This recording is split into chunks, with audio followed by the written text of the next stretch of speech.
Gillette Lovat, bonjour. Bonjour. Que se passe-t-il? J'aimerais bien savoir ce qui se passe. Moi-même, je ne suis pas très informée. Tout ce que je sais, c'est que il y a à peu près une dizaine de jours, jeudi, en 8, on a eu un contrôle de la répression des fraudes. Il m'a dit que c'était un contrôle fortuit.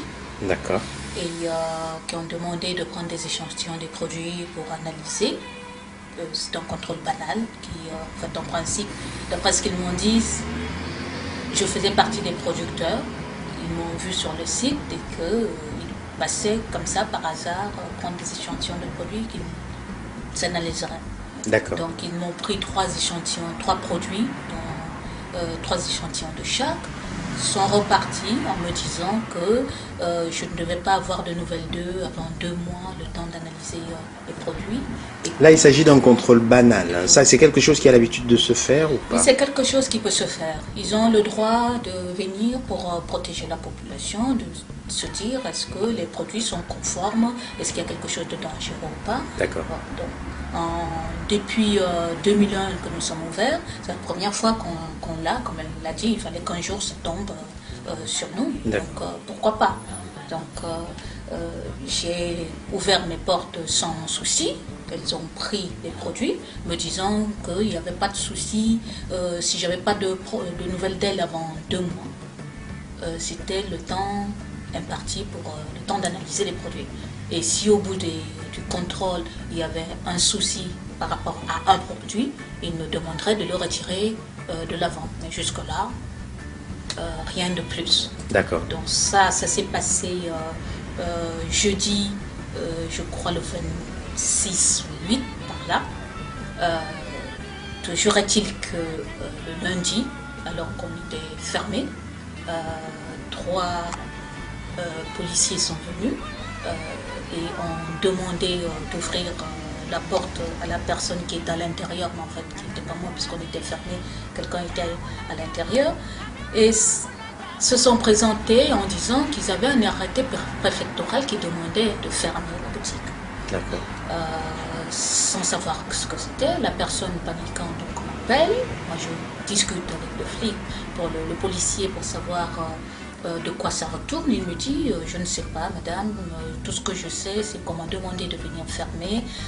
Avez-vous eu un contrôle récemment? Je dis effectivement la répression des fraudes est passée il y a 2 jours ouvrés.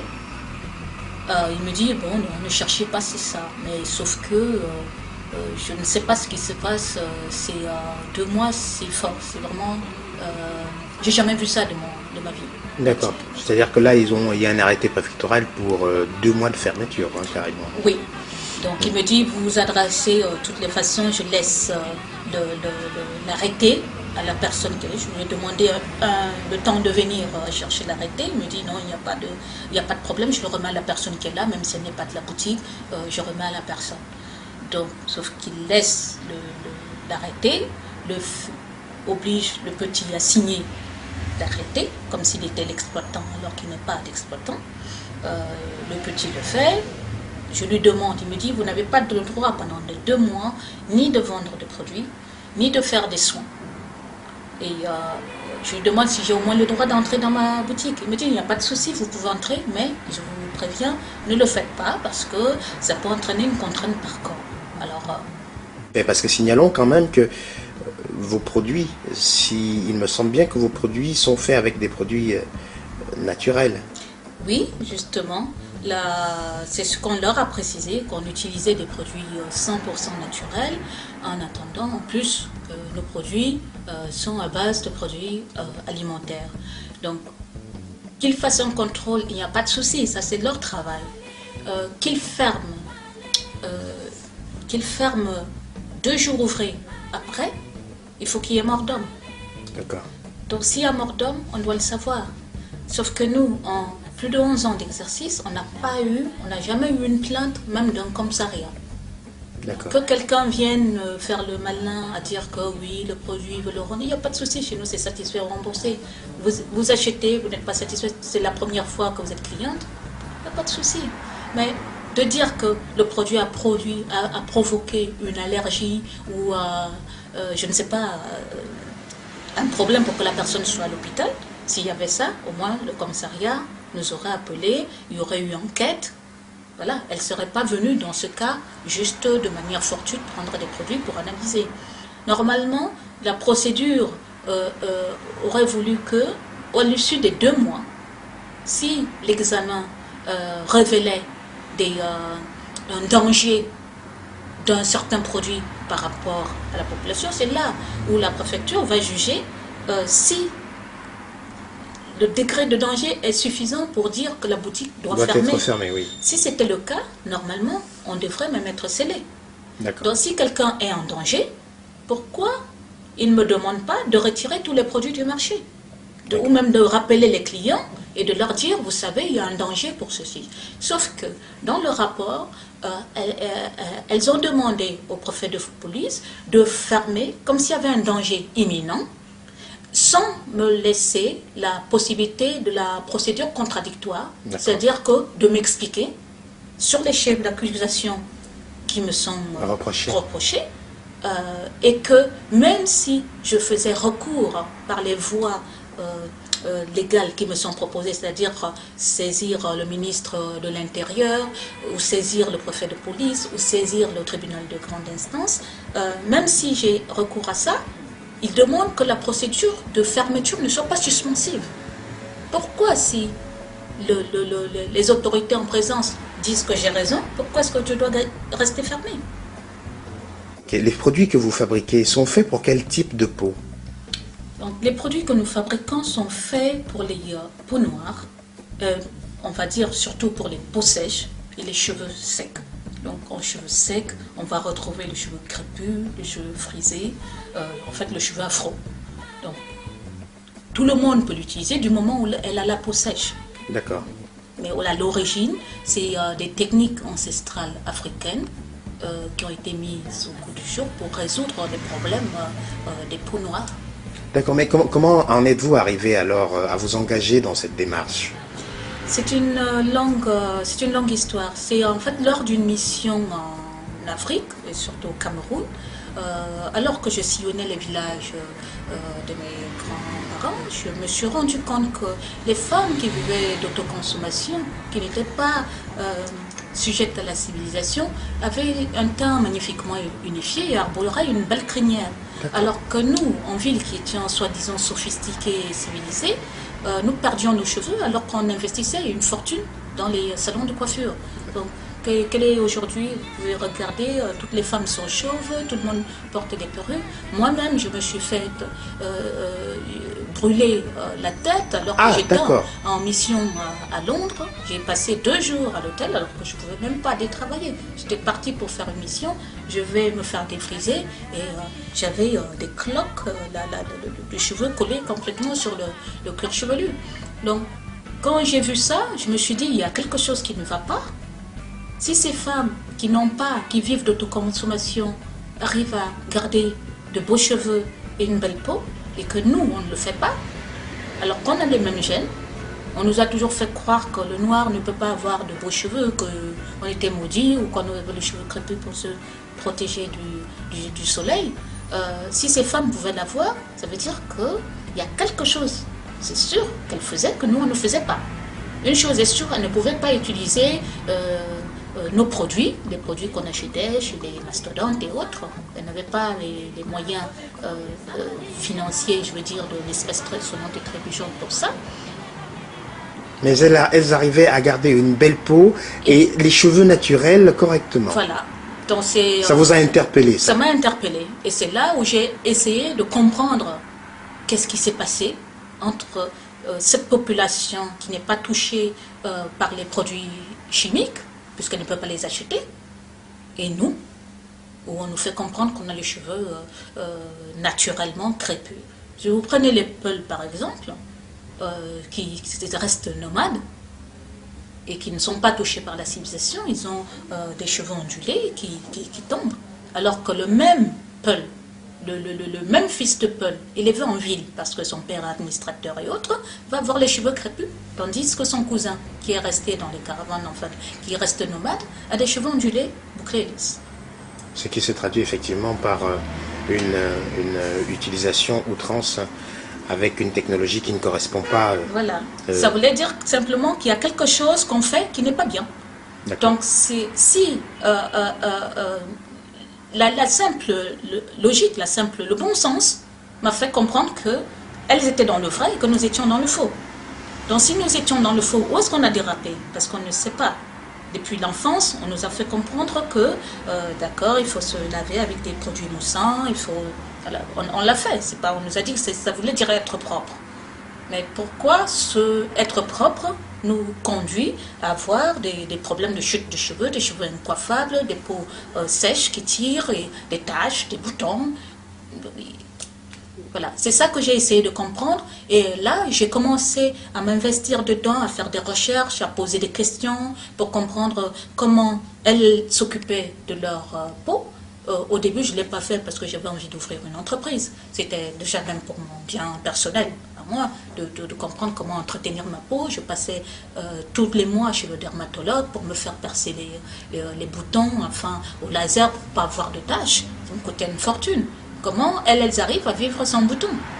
Donc c'était ça mes questionnements. Voilà comment j'en suis arrivée puis à me rendre compte que voilà, j'ai découvert qu'il y avait des techniques ancestrales de produits cosmétiques qui utilisaient une cosmétologie alimentaire, on utilisait des produits alimentaires pour faire des produits et qu'on pouvait vivre avec des cheveux coiffables, des cheveux voilà, qui ne s'en mêlent pas et avec une peau sans souci. D'accord. Dire qu'on a été au tribunal pour un client, jamais. Dire qu'un commissariat nous a convoqués parce que quelqu'un a apporté un certificat médical en disant qu'on a eu ci et ça, jamais. Maintenant qu'on ait des plaintes, comme je dis, parce que c'est un problème financier, que quelqu'un achète un produit et après chez elle regrette parce que si, je vous le dis, c'est satisfait ou remboursé. Vous venez, vous êtes première cliente, il n'y a pas de souci. Si vous achetez et que vous n'êtes pas, vous dites à la fin finalement. Et même pour éviter ça, ce qu'on fait, c'est qu'ici à l'Institut, on fait toujours un essai gratuit de produits aux clients. Quelqu'un ne peut, quand il entre et veut acheter nos produits, on lui demande de d'abord l'essayer. Parce que comme ça ne s'applique pas comme les produits chimiques, on va lui donner 5 millilitres de produits avec lesquels elle doit faire un mois. Elle va aller se badigeonner avec toute la nuit, enfin un ou 2 jours, parce qu'elle a l'habitude d'avoir des produits en très grande contenance. Donc on le lui fait essayer, elle est satisfaite. Si elle veut acheter, elle achète. Parce qu'on sait qu'en 5 minutes d'essai, la personne voit un résultat. Que ce soit sur les cheveux, que ce soit sur la peau. Rappelons que c'est toujours surtout des produits 100% naturels. 100% naturels. Est-ce qu'on sait aujourd'hui, par exemple, ça représente quoi comme chiffre, par exemple, pour ce qui est des traitements des cheveux des noirs, ça représente quoi dans la communauté, ce genre de choses? Il faut dire, aujourd'hui, la communauté dépense quand même des milliards. C'est quand même un marché de milliards, oui. En ce qui, si on prend les défrisants, les faux cheveux, les produits éclaircissants, bon, on peut estimer entre 3 et 9 milliards. 3 et 9 milliards. Oui, entre 3 et 9. Donc entre 3 et 9 milliards pour utiliser des produits qui, me semble-t-il, ne sont pas adaptés à leurs cheveux et surtout à leur peau aussi. Non seulement ce n'est pas adapté, le défrisage, depuis on se bat pour pas que les gens se défrisent, même s'ils ne peuvent pas acheter nos produits, qu'ils arrêtent. Tout simplement parce que c'est cancérigène, ça donne le cancer du sinus, ça donne la leucémie, ça donne la thyroïde, ça on le sait. Aujourd'hui aux États-Unis, on fait des tests aux femmes, des autopsies aux femmes pour savoir si elles sont mortes de ça, si la mort a cette cause-là. En France, on ne le dit pas. Jusque-là, ça c'est le pire. La personne a un cancer. Le moindre mal, c'est de devenir chauve. Toutes les femmes aujourd'hui, vous regardez dans la rue, combien de femmes noires, sur 10 femmes, vous allez voir 8 ou 9 qui portent une perruque.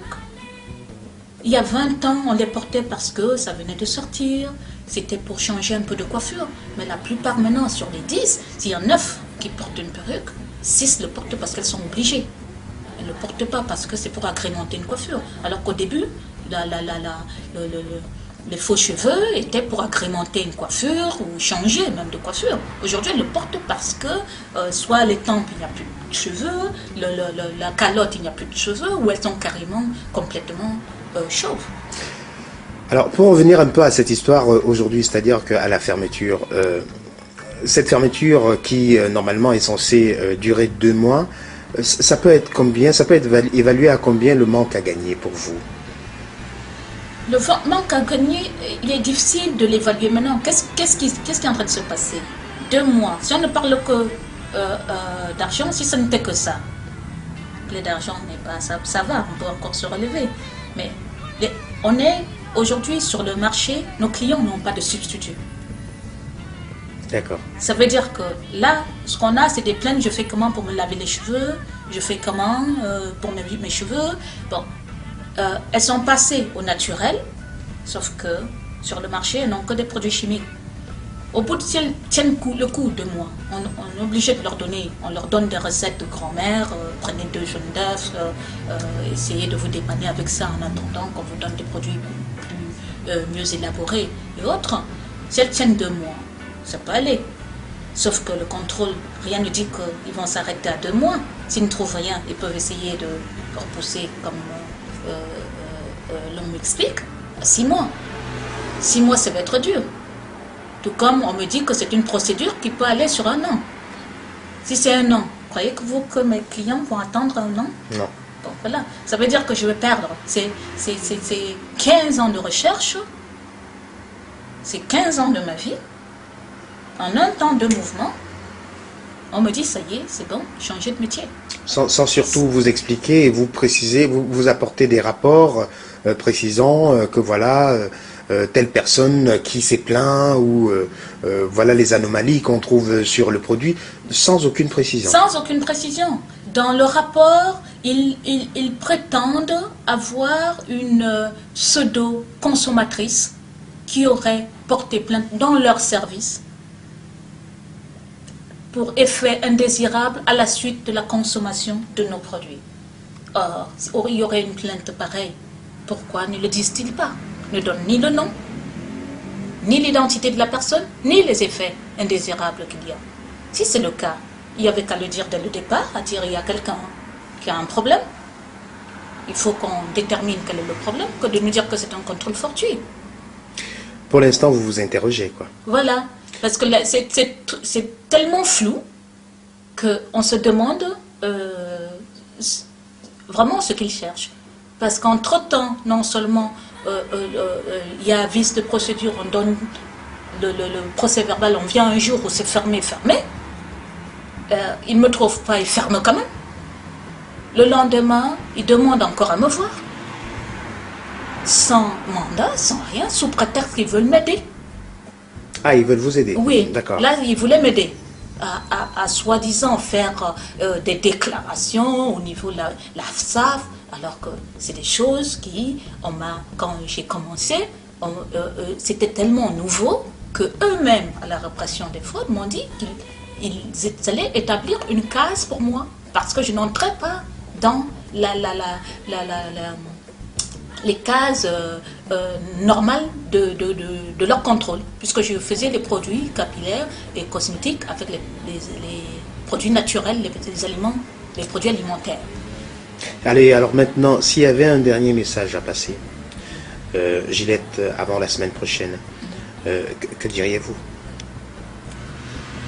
Ce que je dirais, c'est simplement que toutes les personnes, vraiment toutes les personnes qu'on a soignées, s'ils entendent ça, c'est un message d'appel, que les gens témoignent des bienfaits qu'ils ont eus, ou même s'il y a quelqu'un, je dis vraiment, qu'ils viennent témoigner. C'est simplement en 15 ans, s'il y avait mort d'homme, on le saurait. Donc, ce que je demande, c'est simplement que les gens disent ce qu'ils ont eu, si on a réparé leurs cheveux, si on a réparé leur peau, si depuis qu'ils utilisent nos produits, s'ils se sentent mieux ou pas. Vous n'aurez que des messages dans ce sens-là. Gilette Levat, je vous remercie.